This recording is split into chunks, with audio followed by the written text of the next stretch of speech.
no versículo 3. Glória a Deus, toda honra e toda glória seja dada ao nome do nosso Deus.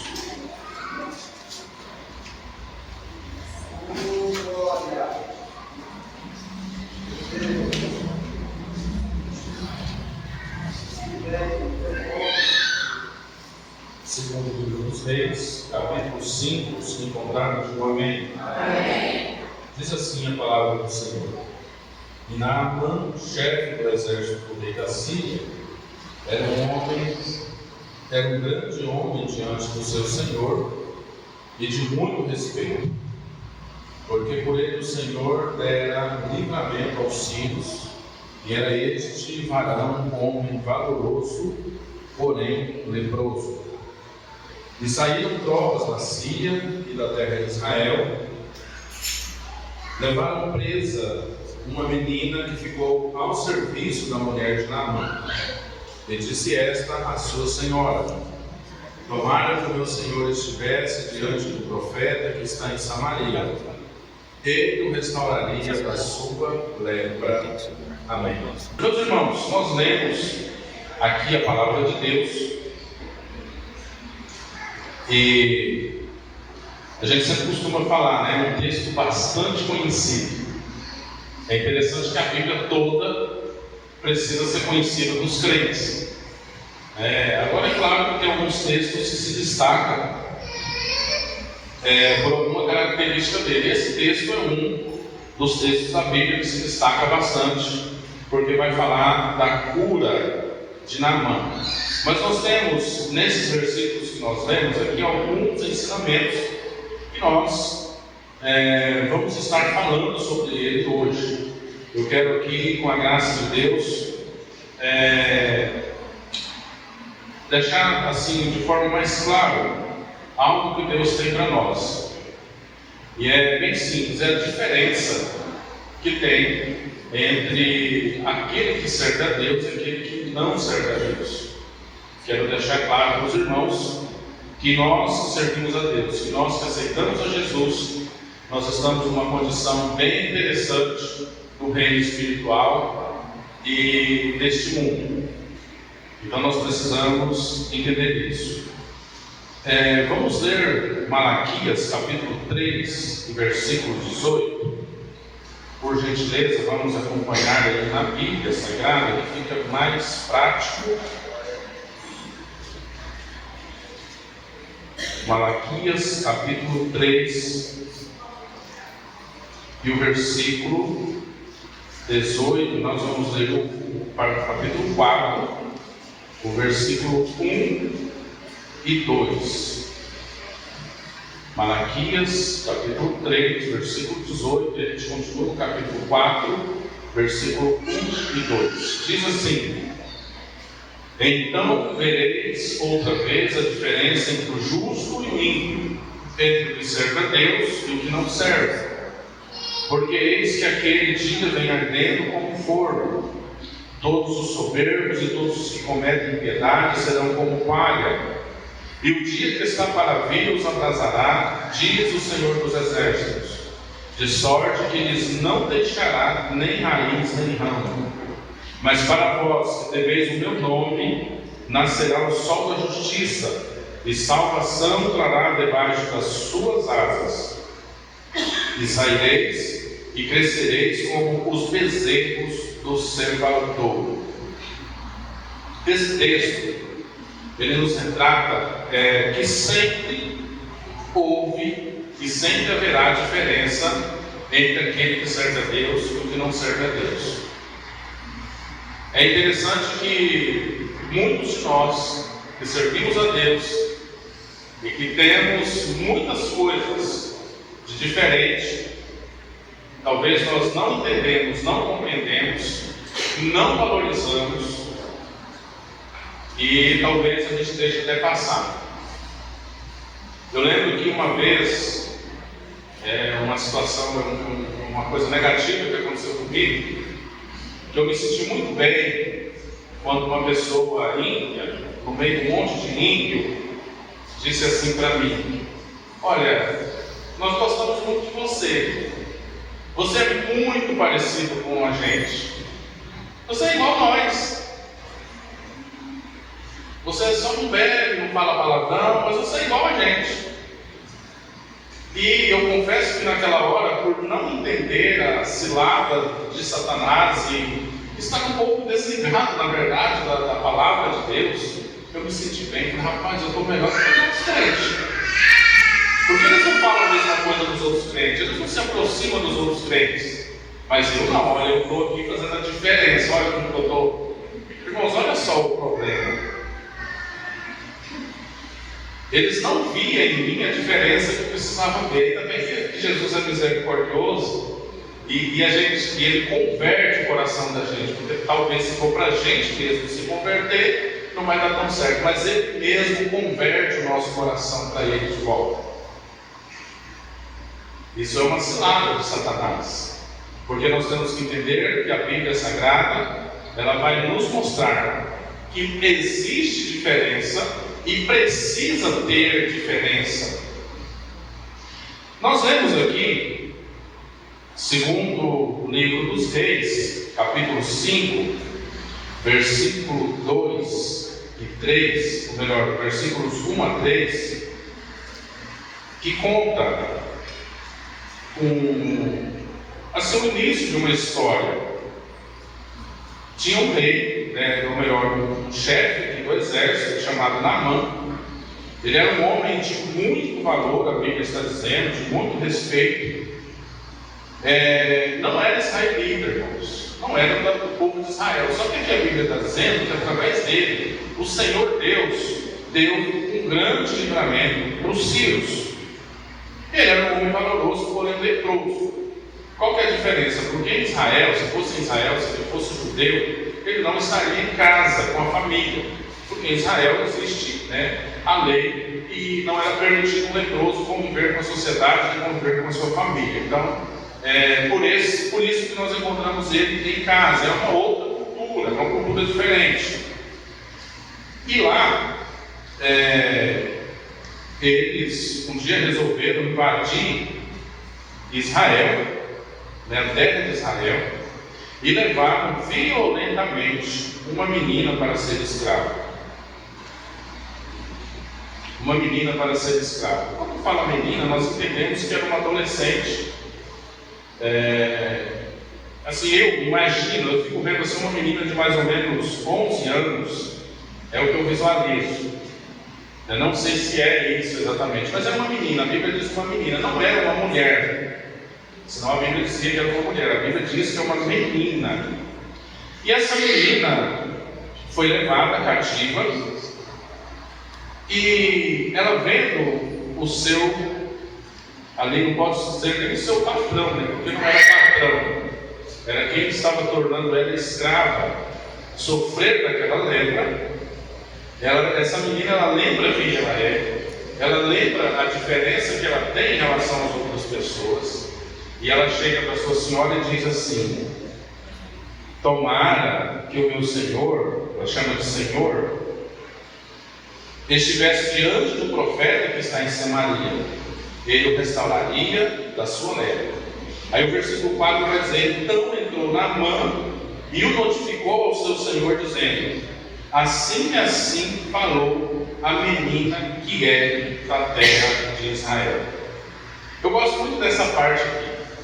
Era apenas uma menina, e eu imagino que o comportamento dessa menina era tão diferenciado, porque ela era diferente, ela não se deixava influenciar por nada daquela terra onde ela estava, que quando ela falou para a sua senhora logo valorizou aquela palavra e contou ao seu marido. O seu marido entrou nada mais, nada menos do que diante do rei da Síria, e agora contou o que a menina tinha dito e falou: olha, assim falou a menina que é da terra de Israel. Isso é muito lindo, isso é bonito demais. Eu fico vendo que assim, a menina, ela foi tirada violentamente da sua família, da sua terra, no meio dos seus amigos, da sua família, e levada para um país distante para ser escrava. Nem precisa falar, né, que ela tinha tudo para viver triste, aborrecida, reclamando, fazendo serviço de má vontade, odiando os seus senhores. Porque, na verdade, se a gente for observar, pensando sem ser diferente, ela tinha todos esses motivos. Mas assim, ela foi feita escrava, e porém, ela continuou livre para testemunhar das grandezas de Deus. É uma lição extraordinária que nós devemos tirar aqui. Ela foi levada escrava, porém continuou livre para testemunhar das grandezas de Deus. Porque, irmãos, ninguém de fora, nem Satanás, tem poder, tem força para te travar, para te prender, para te impedir de falar das grandezas de Deus. Eu vou repetir. Ninguém, nem Satanás, nem o inferno, ninguém tem poder para te travar, para te impedir de falar das grandezas de Deus. Ninguém tem isso. Só você. Você se prende, você se trava e você se impede de falar. E aí é para a gente entender que quando isso acontece, o problema é todo meu e seu, e de mais ninguém. Olha só, ela estava sozinha em uma terra estranha e conseguiu mesmo assim influenciar. A Bíblia, que nesse contexto, a Bíblia não menciona mais ninguém, mas ela estava ali trabalhando naquela casa como escrava, e a oportunidade que ela tem, ela fala das grandezas de Deus, ela influencia. Imagina só, era uma menina, ela conseguiu fazer com que o chefe do exército se movimentasse para ir falar com o rei. E depois disso, o rei dá cartas para ele falar com outro rei da terra da menina. E agora esse chefe do exército sai com uma comitiva para ir para outro país procurar algo que essa menina tinha falado. Irmãos, olha só, né, o quanto é importante ser diferente. Era apenas uma menina e ela conseguiu influenciar dessa forma. O comportamento dessa menina, eu creio que o comportamento dela inspirava confiança. Que quando ela falou, a senhora não teve dúvida, falou para o esposo, né, o chefe do exército ouviu, não teve dúvida, falou com o rei e disse: olha, é a menina que veio de Israel. Essa menina disse isso. Então inspirava confiança. O comportamento nosso, ele é a melhor forma de pregação que possa existir. Então você pode falar bonito, você pode ser cheio das filosofias, cheio das teorias, das ideologias. Agora, se você não tiver bom comportamento, você só vai conseguir convencer quem não te conhece. E aí é muito difícil, porque Deus nos chamou para pregar para quem nós conhecemos. Ele nos chamou para ser diferente. E para ser diferente, as pessoas têm que te conhecer e ver em você a diferença. Então aí é que vai fazer sentido. Aí vai fazer sentido. Então, é exatamente isso. Nós precisamos pensar, refletir, entender que o nosso comportamento é a nossa melhor pregação. Então nós temos aqui, nessa passagem, grandes lições para as nossas vidas. Grandes lições. E eu quero dizer para os irmãos que, diante daquilo que nós somos, diante da missão que nós temos, nós passamos por algumas dificuldades. Quais são elas? Uma delas é que nós somos tentados. O ser humano tem a natureza pecaminosa. E quando se fala de natureza, é algo que não se muda. A natureza é natureza. E a natureza do ser humano é pecaminosa. O ser humano tem desejo de pecar. Quando não é de uma forma, é de outra. E agora vem tentações. As tentações é justamente para quê? Para fazer uma pessoa cair, uma pessoa pecar. Mas olha só o que a Bíblia diz. Vamos ver lá, Tiago, capítulo 1, e versículo 14. Vamos encontrar essa referência para nós lermos. Eu quero que quem encontrar aí, por gentileza, faça a leitura. Mas cada um é tentado, quando voltarido, bem dotado pela sua própria consciência. Muito bem, muito obrigado. Olha só o que a Bíblia fala a respeito da tentação. Cada um é tentado quando atraído e engodado pela sua própria concupiscência. Concupiscência significa desejos, e principalmente desejos pecaminosos.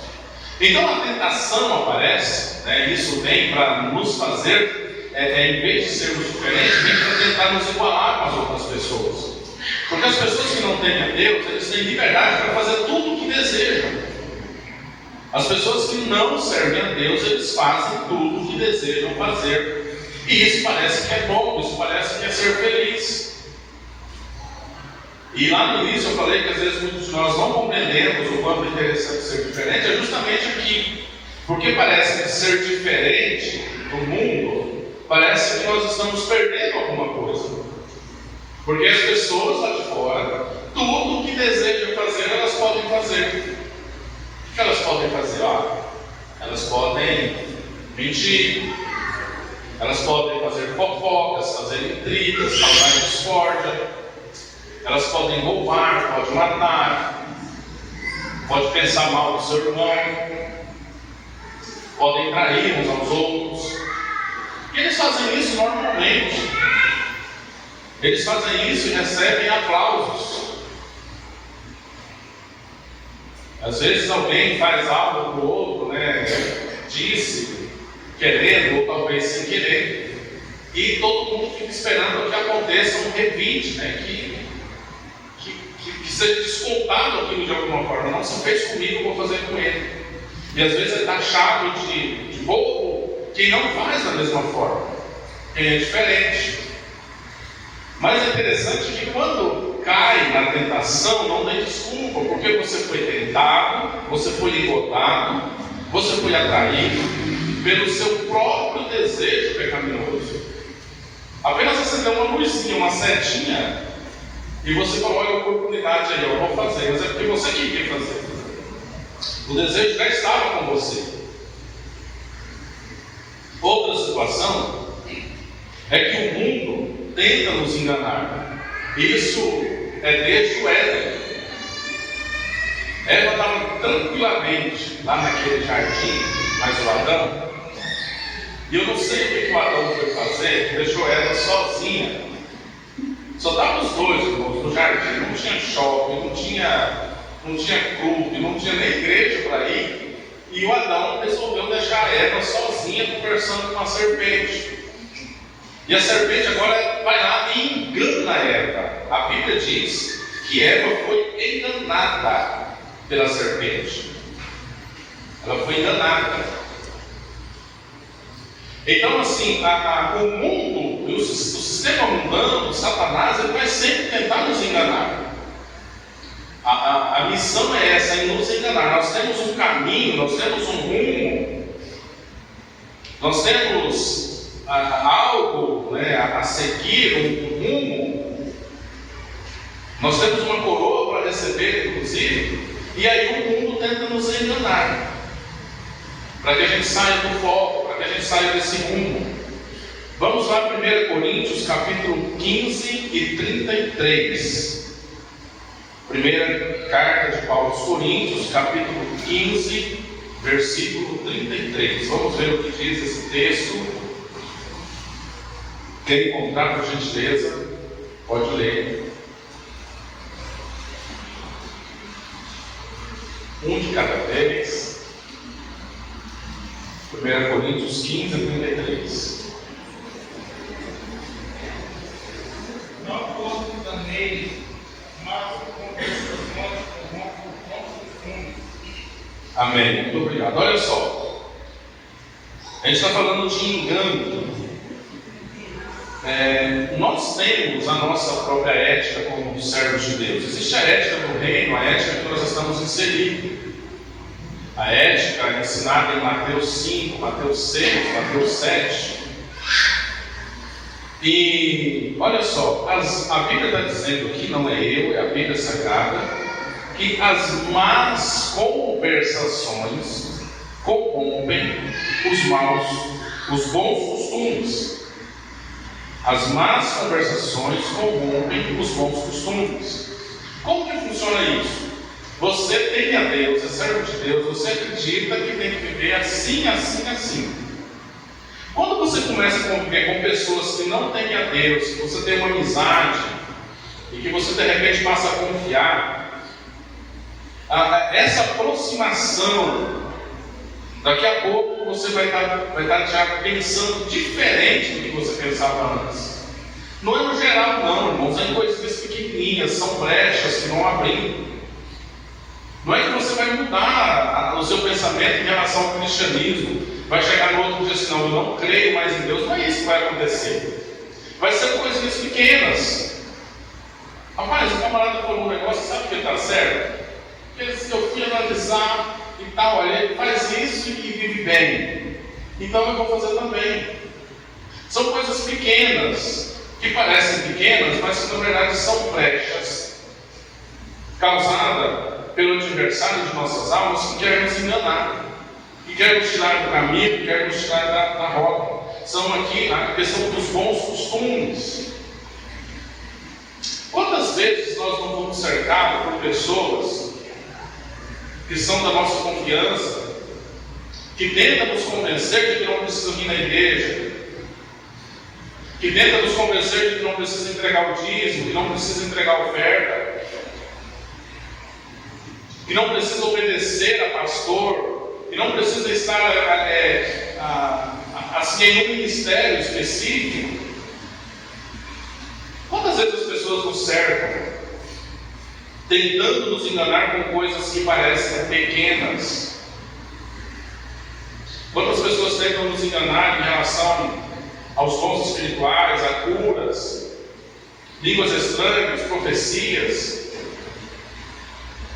Vem com aquela sutileza, olha isso aí, será que está certo? São perguntas bem assim, isso será que está certo? E se a gente não cuidar, se a gente valorizar essas más conversações, daqui a pouco nós estamos corrompidos, sim. Daqui a pouco nós estamos pensando diferente. Porque as más conversações corrompem os bons costumes. É a Bíblia que está dizendo, e quando a Bíblia está dizendo é verdade. E a minha oração é para que isso não se cumpra na minha vida nem na sua, que nós possamos estar fora desse contexto, desse texto.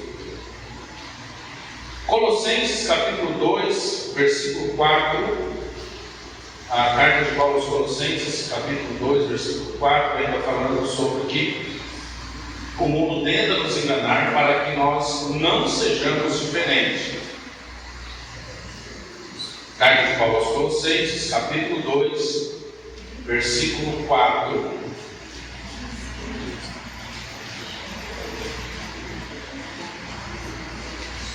Quem encontrar por gentileza já pode ler. E digo isso para que ninguém vos engane com palavra persuasiva.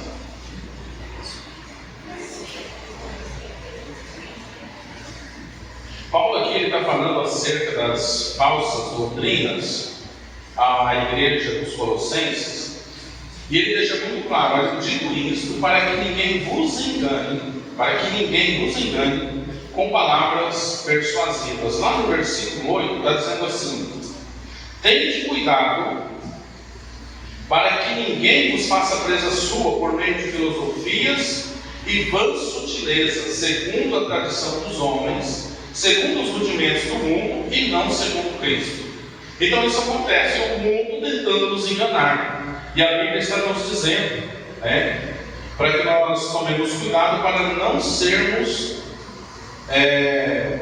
para que ninguém nos faça presa sua por meio de filosofias e vãs sutilezas. Irmãos, hoje está cheio de frases prontas, de textinhos minuciosamente preparados para nos enganar. Frases que às vezes a gente olha, nossa, mas como está certo? Isso não está não, irmãos, tem uma pegadinha por trás ali. Nós devemos valorizar a leitura da Bíblia, da palavra de Deus. Coisa citada por homens, na sua grande maioria vai ter problema sim. E principalmente se essas frases, se esses ditos, se essas ideias nos levam a pensar alguma coisa fora do que está de fato escrito na Bíblia Sagrada, que está diferente dos bons costumes daqueles que nós fomos ensinados. Então está cheio de armadilha por aí. E muitos de nós, por não entender a importância de ser diferente, acaba caindo, acaba assimilando. E não é só nas filosofias. O mundo também tenta nos influenciar. O mundo tenta nos conformar. E aqui sai um pouquinho das filosofias e vai para as questões práticas também. A Bíblia diz assim, em Romanos capítulo 12,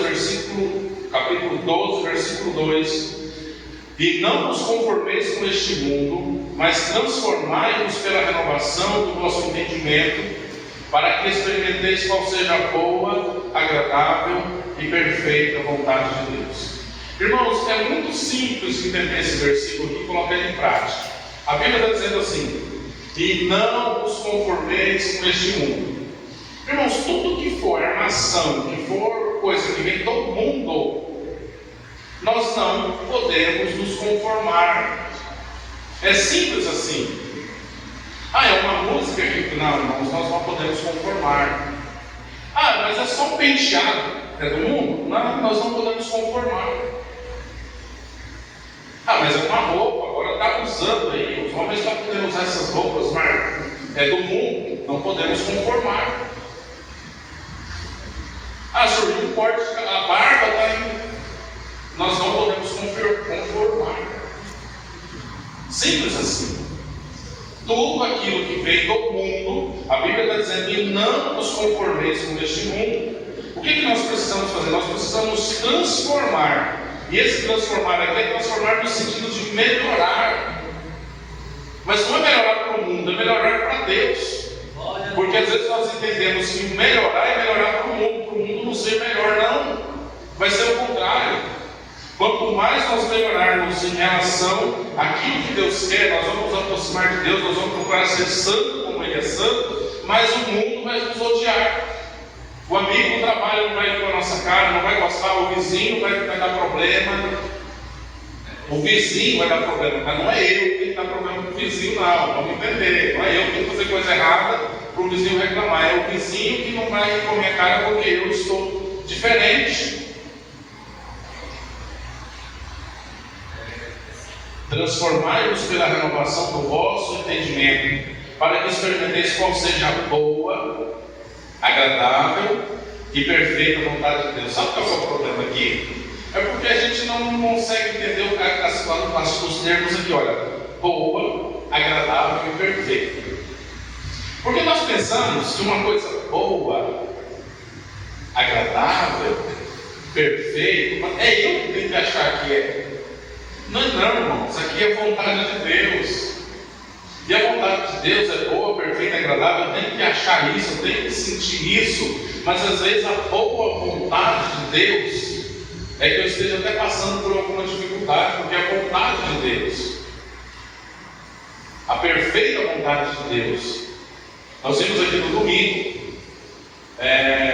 os irmãos da Secretaria de Missões falando a respeito do sofrimento que é o campo missionário. Irmãos, exatamente aquilo é a boa, perfeita e agradável vontade de Deus. Eles passam dificuldades, passam da hora de comer, tem dia que não come. E eles estão exatamente no centro da vontade de Deus. E às vezes nós entendemos, nós queremos pensar que, não, se eu estiver no centro da vontade de Deus, vai estar assim, eu vou sentir isso, né? Vai ser bom, vai ser agradável, porque é perfeito, porque a vontade não, irmãos. A vontade de Deus, ela é boa, perfeita e agradável, porém, para nós que estamos no centro da vontade de Deus, talvez nós vamos estar sofrendo. Porém, entendendo que mesmo sofrendo, está bom, está agradável e está perfeito, porque é a vontade de Deus. Glória a Deus. É difícil entender, é difícil viver isso na pele. Porém, é a perfeita vontade de Deus. E isso nos torna diferente do mundo. Exatamente isso nos torna diferente do mundo. Pois bem, diante de todas as tentações que nós sofremos, diante das tentativas de engano, das tentativas de influências que nós sofremos, e diante também da salvação que nos alcançou, e diante também da missão que nos foi dada por Deus, olha o que a Bíblia fala a respeito de nós, para fechar aqui, que somos diferentes. 1 Pedro, capítulo 2, versículo 9. Primeira carta de Pedro, capítulo 2, versículo 9. Compensa todos vocês abrirem a Bíblia, todos nós abrirem a Bíblia, e ver o que o Senhor fala através do apóstolo Pedro a respeito de nós.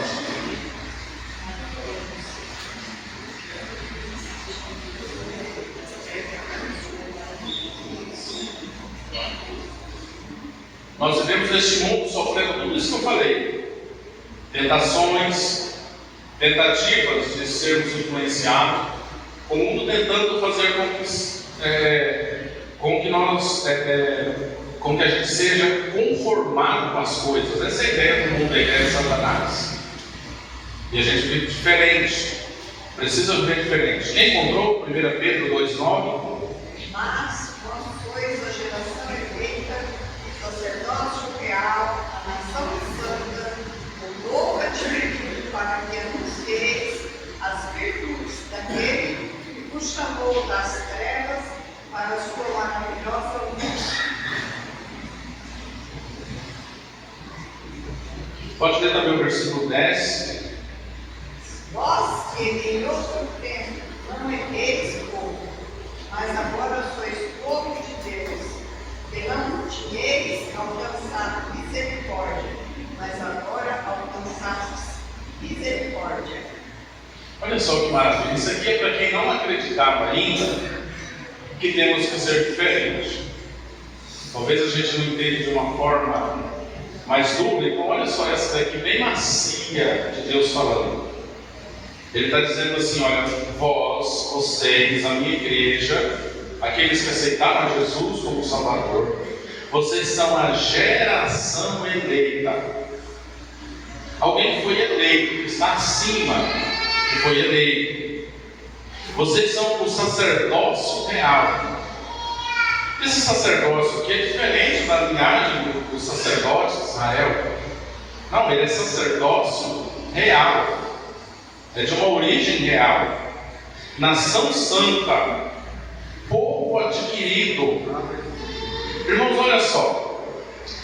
Será que alguém ainda vai acreditar que o Deus, através do apóstolo Pedro, falou isso para mim, para você, para a gente ser um qualquer igual a todo mundo?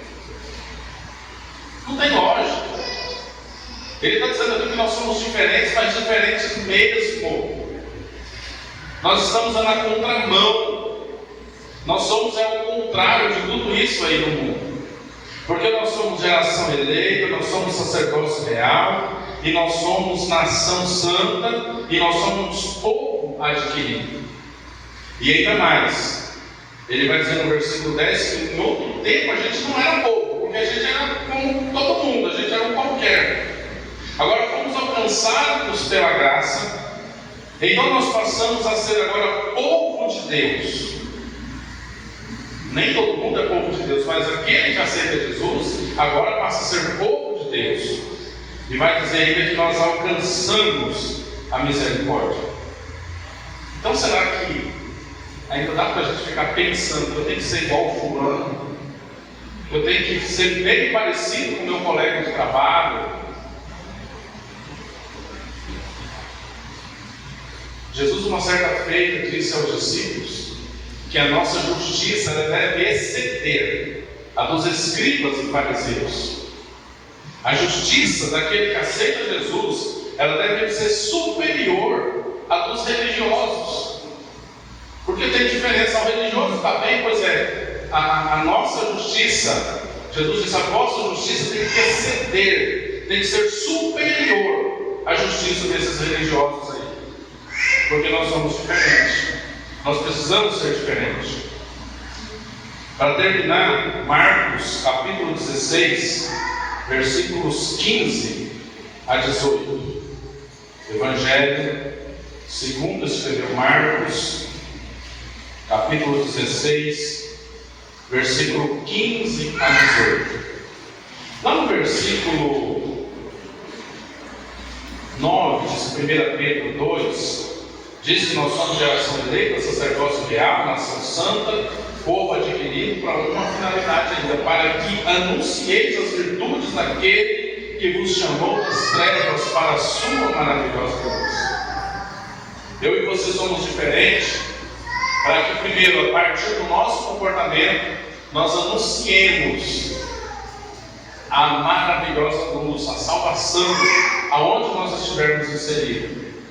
Lucas, capítulo 16, ou melhor, Marcos, capítulo 16, versículo 15 e 18 diz assim: Ide por todo o mundo, pregai o evangelho a toda criatura.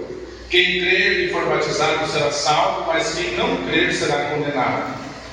E estes sinais seguirão os que crerem. Em meu nome expulsarão demônios, falarão novas línguas, pegarão nas serpentes, e se beberem alguma coisa mortífera, não lhes fará dano algum, e imporão as mãos sobre os enfermos e os curarão. Eu acho que é melhor ser diferente. Nós somos diferentes. Além de sermos diferentes, o Senhor deu para nós sinais de poder. Esses sinais aqui são sinais de poder. Poder sobre os demônios. As pessoas comuns, as pessoas qualquer, as pessoas que se igualam, elas não têm poder sobre os demônios, não foi lá.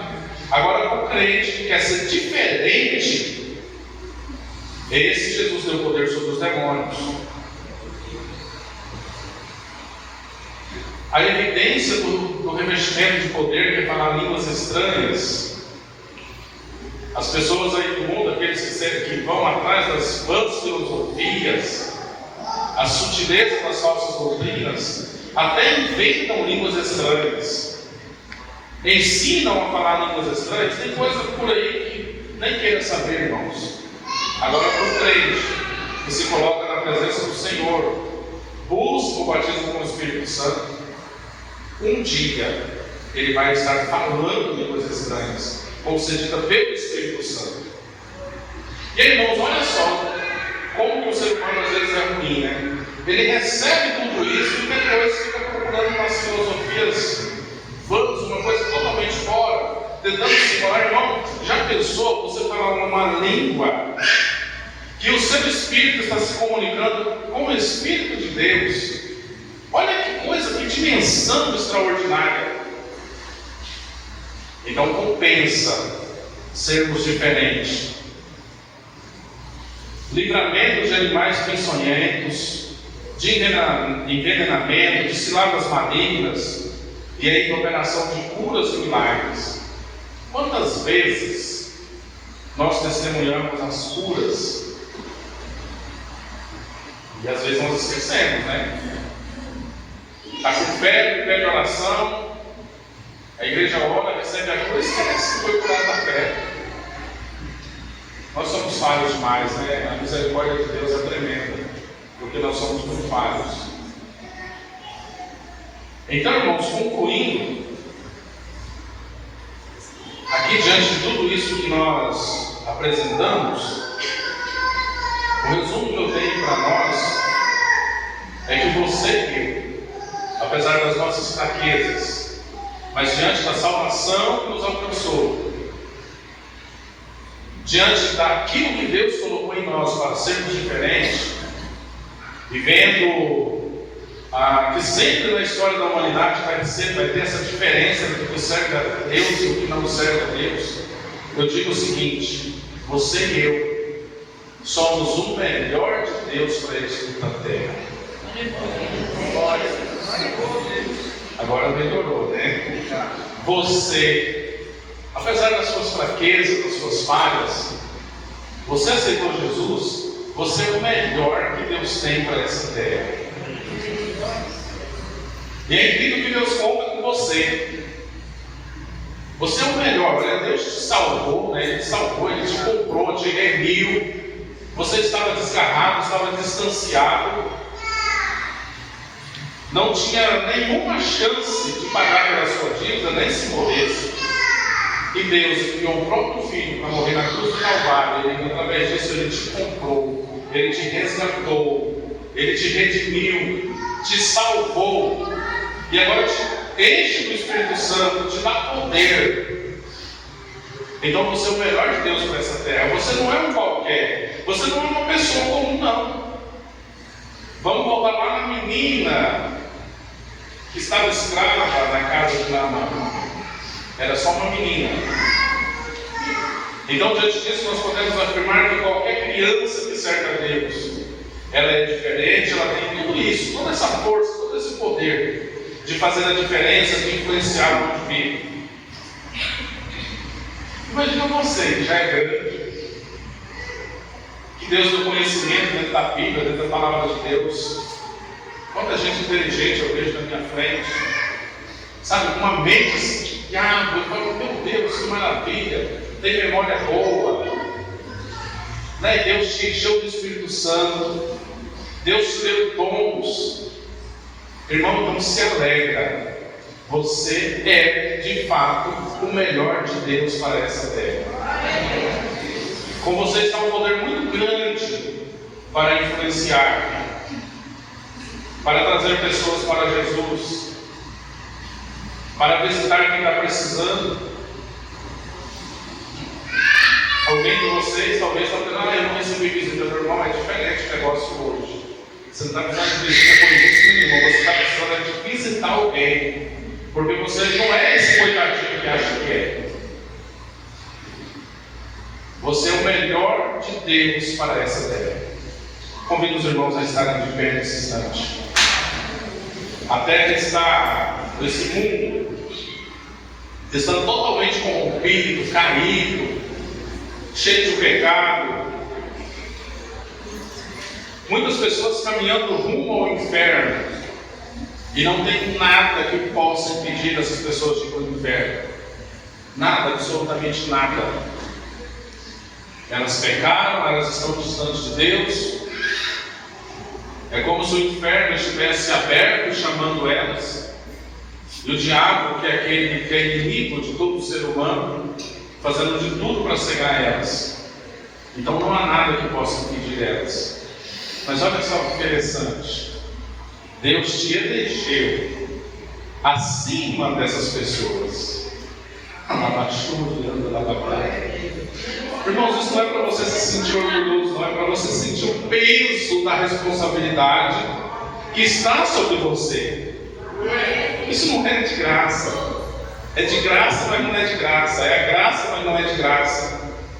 Porque você tem tudo isso aí, é porque Deus está te colocando justamente em meio a esse cenário difícil, que não há mais esperança para ninguém neste mundo. Mas Deus colocou você, um crente diferente, em algum lugar por aí.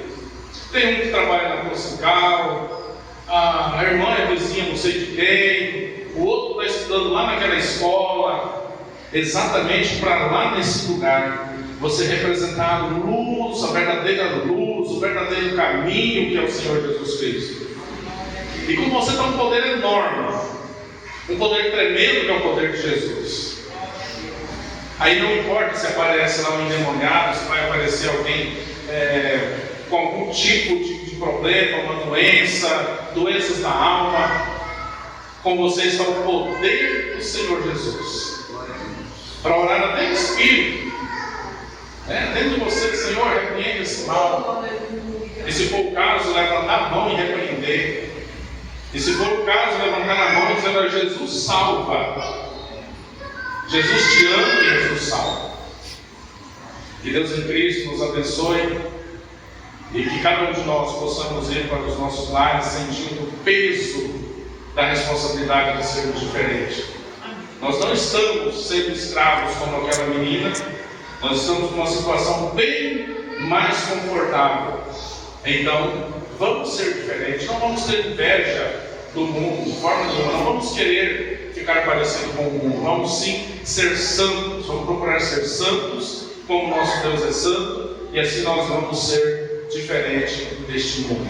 Que Deus em Cristo nos abençoe, em nome de Jesus. Se alguém quiser oração, pode vir aqui na frente, nós estaremos orando. Quero passar aqui para o presbítero irmão Rogério orar e entregar a bênção apostólica.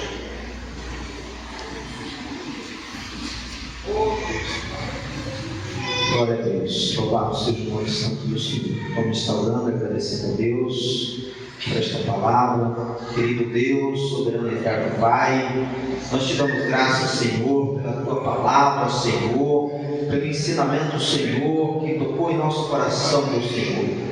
Amado Deus, neste momento te agradecemos por tudo, Senhor. Leva o teu povo em paz para casa, dai-nos uma noite e um bom descanso, Senhor, meu Deus. Se o dia de amanhã, Senhor, vier a nos pertencer, Senhor, que seja um maravilhoso dia e que o Espírito Santo do Senhor esteja conosco. Livra o teu povo de todo mal, cura as enfermidades. Querido Deus e amado Pai, abençoe em nome de Jesus, para a glória do teu nome.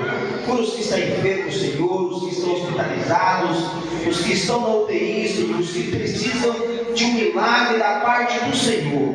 Querido Deus, assim nós te pedimos e te agradecemos em nome do Senhor Jesus, para a honra e para a glória do teu santo e maravilhoso nome. Amém. Glórias a Deus. Elevemos as nossas mãos para receber do Senhor Deus as bênçãos dos céus. Que a graça de nosso Senhor Jesus Cristo, o grande amor do nosso Pai, a plena comunhão do Espírito Santo esteja com todos e que todos dizem amém. Que Deus nos abençoe em Cristo Jesus. Louvado seja o nome santo do Senhor.